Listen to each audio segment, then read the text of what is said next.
época de festa junina, né? Tem tanta coisa legal, tem brincadeira, tem danças, tem comidinhas. Até cansou. Oi, eu sou a tia Rosana, da Terceira Cria, do Editânia Cristina Moreira. E hoje eu vim aqui contar pra vocês a lenda da fogueira. É essa que a gente dança, que a gente até cansa, mas é tão legal, né? Então espera. Era uma vez Isabel. Isabel tinha uma amiga muito próxima a ela, que era Maria. E ela sempre costumava visitar Maria. E Maria também sempre ia e visitava Isabel. Mas um dia, Isabel foi visitar Maria, que já era mãe de Jesus. E disse a ela: Maria, em breve meu filho vai nascer e ele se chamará João Batista. Então Maria pensou: meu Deus, e como eu saberia o nascimento dele? Se você não vai poder vir aqui e eu não vou poder ir lá por causa do neném.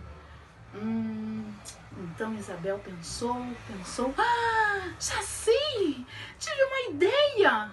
O dia que João nascer, eu vou mandar fazer uma fogueira bem grande, bem alta, e de longe você vai poder ver. Então saberá que ele nasceu.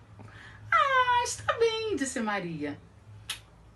E se despediram, e então Isabel foi para a casa dela e Maria foi cuidar dos seus afazeres. Passaram-se uma semaninha e Maria sempre com aquele pensamento. E de vez em quando ela ia lá fora, olhava pela janela, olhava e não via nada. Olhava e não via nada. Até que um dia Maria veio e de repente olhou lá longe, será que eu estou vendo? Ela viu fumaças subindo e umas labaredas vermelhas. E quando então ela pensou: será? João nasceu? Então no dia seguinte partiu para a casa de Isabel. E não é que Isabel tinha mesmo cumprido sua promessa? João havia nascido e ela mandou fazer uma fogueira bem grande, para que Maria de longe pudesse saber do nascimento de seu filho. E assim aconteceu.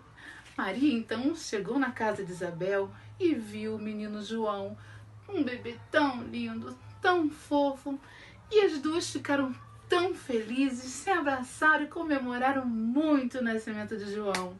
E por isso, todos os anos, a fogueira é para lembrar desse dia. E a gente então brinca de pular fogueira. Linda essa história, não é? Vocês gostaram? Eu também gostei. Então a gente pode pôr a música e pode continuar dançando ela, não é? Eu daqui e você canta daí, tá bom? Pula fogueira, ia, ia. Pula fogueira, ioiô. Tchau, gente. Até a próxima.